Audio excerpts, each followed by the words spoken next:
Section 1.4 is more modeling with functions. We're not actually going to do every problem in this section or every concept. We're really just going to focus on piecewise functions and the greatest integer function. So this section should go pretty quickly. These are the only two objectives that we're going to be looking at here. First of all, a piecewise defined function is a function that models data and is defined on pieces of its domain. That's why it's called a piecewise function. It's like looking at two different functions over different domains. So this is a linear function. You could graph this or think of this as y equals negative x plus 1, so the slope of the line would be negative 1, the y-intercept would be 1, but it's only on this interval for x is between negative 3 and 0. This right here represents the domain, and it tells you which function you're going to use over that domain. For part A, we're asked what is the domain of this function? Well, the domain variable, remember, is the x, and this is going to go from negative 3 all the way up to 0, and this picks up at 0 and goes to 3. So the domain here would go from where to where? And do I use parentheses or brackets? Bracket, negative 3 to 3. I don't put the 0 because we don't include 0 here, we do include 0 here, so this is continuous from negative 3 to 3. So the domain of this piecewise function will be from negative 3 to 3. In part B, we're asked to evaluate the function at different values. So for part B, we're asked first to evaluate f of negative 3. What we'll do is we'll look and see what function do we use when x is equal to negative 3. Remember, this is y equals f of x. So the x value is negative 3. When x is equal to negative 3, I use this function, so I'm going to plug in a negative 3 in place of x in the top function, and that will give us 1 minus negative 3, and 1 minus negative 3 is equal to 4, because when you subtract a negative, it's the same as adding. Then we're asked to evaluate f of 2. I look at the domain on this piecewise function. When x is equal to 2, do I use the top function or the bottom function? I use the bottom one because 2 is in between 0 and 3. If 2 is in between 0 and 3, then I'm going to use this function. So f of 2 will be equal to 1/2, and then in place of x, I drop in the 2. And what's 1/2 times 2? 1, so that's what f of 2 is equal to. F of 4. What do I do with f of 4? 4 is bigger than 3, isn't it? It's outside the domain, so we say that this is undefined for this piecewise function. Same thing for f of 5. It's outside of the domain, and when you have a data value or x value that's outside of the domain, we just say that the function's undefined. This function f is only defined for x values between negative 3 and 3. Part C says to sketch a graph. So what I'm going to do is I'm going to get me a grid up here. I know on the x-axis I only need to go from negative 3 to 3. Between negative 3 and 0, I'm going to graph the function y equals 1 minus x. Or let's do it this way, y equals negative x plus 1.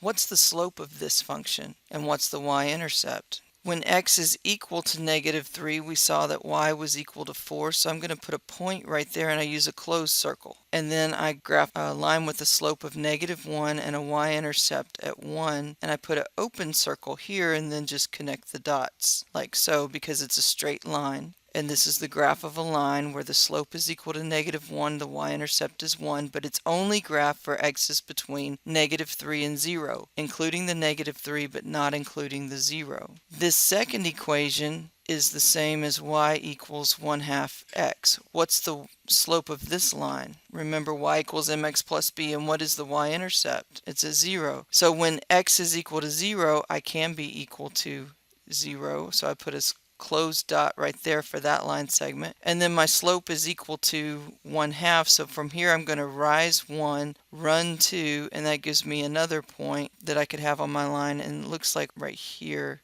this is going to go up to 1.5, and I just take these 2 points and connect the dots with a straight line. But these are closed circles here because x is actually equal to 0 and 3 right here. I graph this function for x's between 0 and 3. I graph this function when x is between negative 3 and 0, and because x cannot be equal to 0 but can get really close to it, I just put an open circle on that point on the graph for the one that I did in red. Alright, part D asks, is the function continuous on its domain? Continuous means you could sketch it without lifting up your pencil. And this is not continuous because we have a point of discontinuity at x equals 0. Do you see how there's this jump in the graph where it's not continuous? the graph is discontinuous at x equals 0. So do you see how piecewise functions work?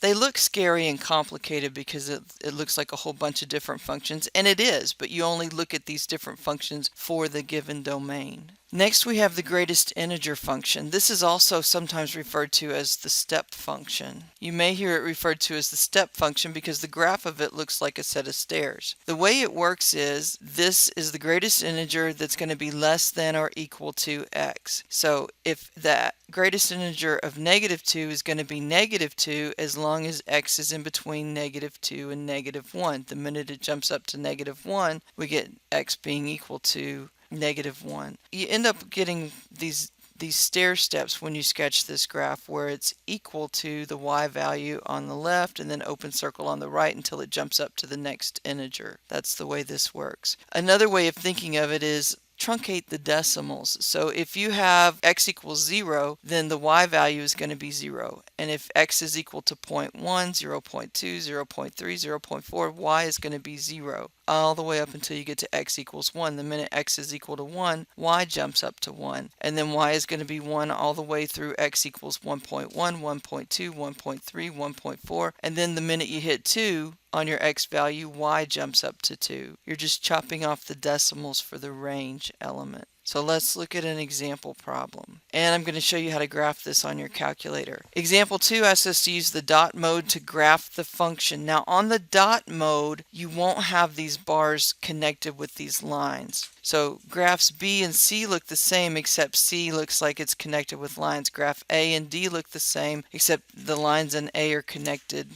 The stair steps are connected. We want the one, so our answers, I can automatically cross out A and C as choices because dot mode, the lines are going to be clearly defined line segments. So everybody get your calculator out. From the home screen on your calculator, you're going to hit y equals to go into the graphing mode. To get the greatest integer function, we're going to hit math, go over to numbers by using the arrow, and then number 5 is integer. This is your greatest integer function. And then what you're going to put in the parentheses is what's inside this greatest integer function. That would be -4x minus 1, close the parentheses.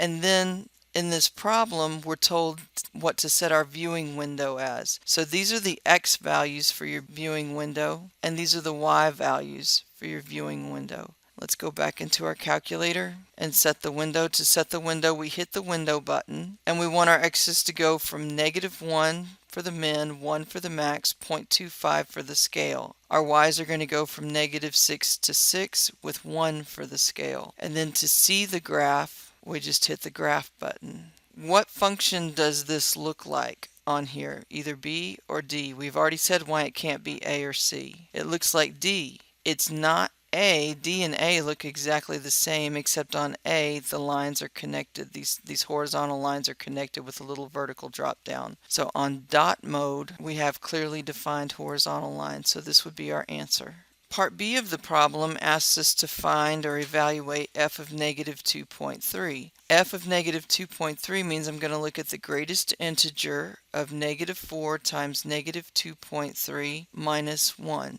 So on our calculators, we could go to our home screen and type in -4 times -2.3 minus 1. And when we do that, that gives us the greatest integer of 8.2. Well, the greatest integer function just truncates that decimal, and this would be equal to 8. It just takes the decimal part of the number off, and we use the integer part. That's what the greatest integer function does. Next, we're asked to find f of 1.1. So we drop in a 1.1 in place of x, and that's going to give us -4 times 1.1 minus 1. -4 times 1.1 is -4.4 minus 1 would be -5.4. And if I truncate that decimal, what will my answer be here? -5. And that's our final answer. And that's as bad as it gets.